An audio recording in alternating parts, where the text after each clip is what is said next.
ত্রিপুরা জুড়ে সম্প্রতি মা বিপত্তারিণী মাগন পূজাকে কেন্দ্র করে এক ব্যতিক্রমী চিত্র উঠে এসেছে।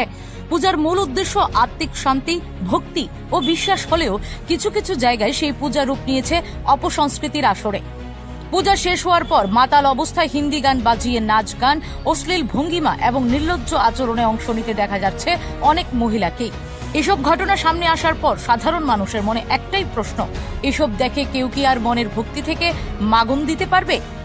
সমালোচকেরা বলছেন, আমরাই আমাদের ধর্মকে অপমান করছি। এটা পূজা নয়, এটা আমাদের সংস্কৃতি, বিশ্বাস এবং ভক্তির স্পষ্ট অবমাননা।